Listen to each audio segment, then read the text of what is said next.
Edappadi K. Palaniswami என்னும் நான் பழனிசாமி என்னும் நான் சட்டப்படி அமைக்கப்பெற்ற இந்திய அரசியலமைப்பின்பால் உண்மையான நம்பிக்கையும் மாறாப்பற்றும் கொண்டிருப்பேன் என்றும்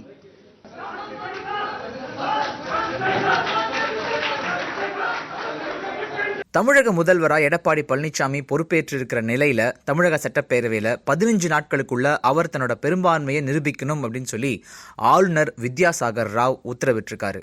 மொத்தம் 234 உறுப்பினர்கள் இருக்கிற தமிழக சட்டசபையில் 117 உறுப்பினர்களோட ஆதரவு யாருக்கு இருக்கோ அவங்க தான் தமிழக முதல்வராக தொடர முடியும். முன்னாள் முதல்வர் ஜெயலலிதா காலமாகிட்டதுனால தற்போதைய சட்டசபையில் அதிமுக உறுப்பினர்கள் எண்ணிக்கை 135 இருக்கு.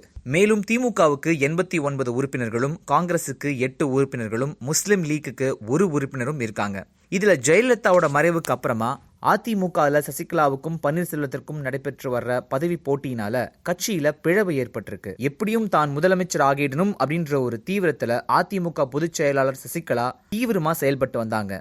அதனால அதிமுக எம்எல்ஏக்கள் எல்லாத்தையுமே கூவத்தூர்ல இருக்கிற ஒரு ரெசார்ட்ல தங்க வச்சிருக்காங்க. ஏற்கனவே சசிகலா மேல கோபமா இருந்த அதிமுகவோட அடிமட்ட தொண்டர்களும் பொதுமக்களும் பன்னீர்செல்வத்திற்கு ஆதரவா அணி திரண்டுட்டு இருக்காங்க. இதனால கூவத்தூர்ல இந்த எம்எல்ஏக்கள்ல 10 பேர் பன்னீர்செல்வம் பக்கம் வந்தது மட்டும் இல்லாம அங்க தங்க வைக்கப்பட்டிருக்கிற எம்எல்ஏக்கள் சிறை கைதிகள் மாதிரி அடைச்சு வைக்கப்பட்டிருக்காங்க அப்படின்னு சொல்லியிருக்காங்க. இதனால கூவத்தூர்ல பதற்றம் ஏற்பட்டிருக்கு. இந்த ஒரு நிலையில சொத்து குவிப்பு வழக்குல சசிகலாவோட தண்டனை உறுதி செய்யப்பட்டிருக்கிறத தொடர்ந்து அவரோட முதல்வர் கனவு தகர்ந்துச்சு.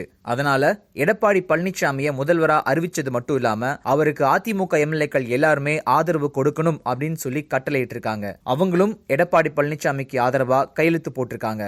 அதுக்கப்புறமா ஆளுநரை சந்திச்ச எடப்பாடி பழனிசாமி ஆட்சி அமைக்கிறதுக்கு உரிமை கோர அவரை முதல்வரா ஆளுநர் பதவி பிரமாணம் செஞ்சு வச்சிருக்காரு. ஆனாலும் முறைப்படி சட்டசபையில் எடப்பாடி பழனிசாமி பெரும்பான்மையை நிரூபிச்சே ஆகணும். தற்போதைக்கு அதிமுகவில் உள்ள 135 உறுப்பினர்கள்ல சபாநாயகர் தனபால் கட்சிக்கு அப்பாற்பட்டவர் அப்படின்றதுனால அவர் நம்பிக்கை வாக்கெடுப்புல பங்கேற்க முடியாது. பன்னீர்செல்வத்திற்கு ஆதரவா 10 எம்எல்ஏக்கள் தற்போதைக்கு இருக்காங்க. ஆக தற்போதைக்கு 124 உறுப்பினர்களோட ஆதரவு எடப்பாடி பழனிசாமிக்கு இருந்தாலும் அவரை விட கட்சியில சீனியரா இருக்கிற செங்கோட்டையன் போன்றவர்களோட மனக்குமுறல்கள் அவரை பாதிக்கலாம் அப்படின்னு சொல்லி கருதப்படுதுங்க.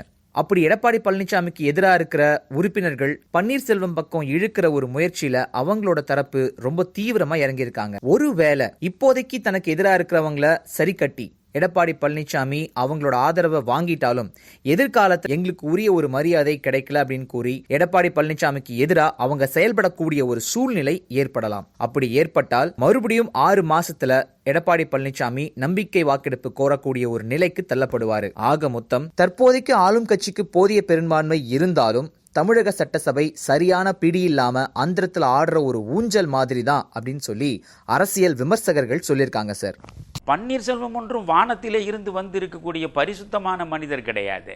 நீங்கள் சேகர் ரெட்டிக்கு பக்கத்திலே நின்று கொண்டு அவர் திருப்பதியில் மொட்டையடித்து கொண்டு வந்து நின்ற அந்த புகைப்படத்தை எப்படி மறக்க முடியும்?